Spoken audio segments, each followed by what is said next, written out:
आज हम इस वीडियो में एडीएम फ्रेज जो 2023 और 24 वाईटीसी बुक यानी एमटीएस में जो क्वेश्चन पूछे गए हैं उन तमाम क्वेश्चन को पार्ट बाय पार्ट और चैप्टर बाय चैप्टर जो है हर क्वेश्चन का हम लोग इसमें एनालिसिस करेंगे और इसका सही आंसर देंगे।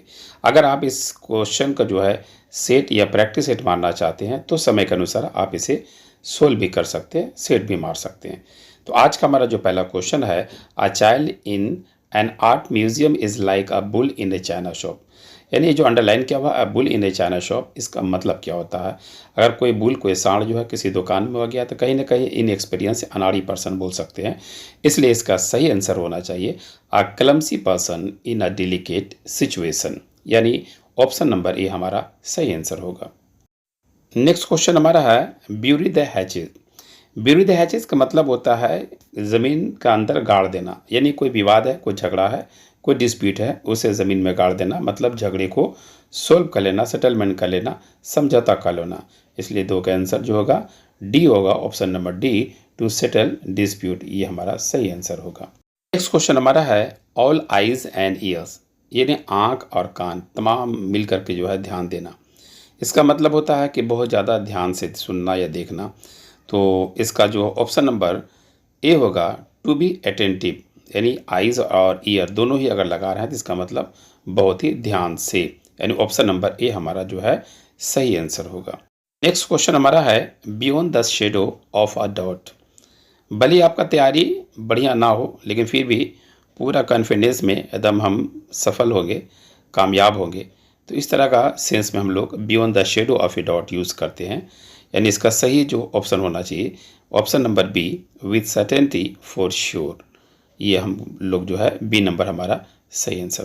नेक्स्ट क्वेश्चन हमारा है कीप एन आई ऑन। अगर मान लिया कि पूरा आंखें जो है ध्यान दे रहे हैं उस पर, मतलब तुम्हारी बहन हो जो ऑलरेडी रन अवे भाग गई है, तो हम उस पर क्या करेंगे? तो हम उस पर करेंगे टू वॉच ओवर अटेंटिवली, बहुत ध्यान से उस पर वॉच करेंगे, यानी ऑप्शन नंबर जो है सी हमारा इस क्वेश्चन का सही आंसर होगा। नेक्स्ट क्वेश्चन हमारा है नो स्प्रिंग चिकन। ना ही स्प्रिंग परमानेंसी रह सकता है और ना ही चिकन, इसलिए यानी जवानी परमानेंसी नहीं रह सकता। इसलिए इस क्वेश्चन का जो है ऑप्शन नंबर डी होना चाहिए, a person who is no longer young, ये हमारा सही। नेक्स्ट हमारा हुआ नो स्प्रिंग चिकन। ना ही स्प्रिंग आपके पास परमानेंसी रह सकता, ना ही चिकन परमानेंसी रह सकता। इसका मतलब है जवानी कभी भी किसी का परमानेंसी नहीं रह सकता। इसलिए इसका ऑप्शन नंबर डी होगा, a person who is no longer young. Next question हमारा है to lead one by the nose, यानी किसी चीज़ को आप देख रहे हैं कदम नाक पे कर रहे हैं, नाक पे ही उस पर ध्यान दे रहे हैं, तो इसका मतलब हो गया option number C, to control someone completely, किसी को जो है कंट्रोल जो पूरी तौर पे किया था, जैसे माँ बाप अपने बच्चों को जो है टू कंट्रोल समवन कम्प्लीटली करता है या to lead one by the nose करता है। इसलिए इस क्वेश्चन का जो है ऑप्शन नंबर सी हमारा जो है सही आंसर होगा। नेक्स्ट क्वेश्चन हमारा है प्ले विथ फायर, आग से खेलना। आग से खेलना मतलब रिस्क उठाना, यानी ऑप्शन नंबर डी कर सकते हैं टू डू समथिंग रिस्की, यानी कोई ऐसा काम जो बहुत ही जोखिम या रिस्क भरा हो उसे हम लोग प्ले विद द फायर कहते हैं, यानी डी नंबर हमारा ऑप्शन सही आंसर होगा।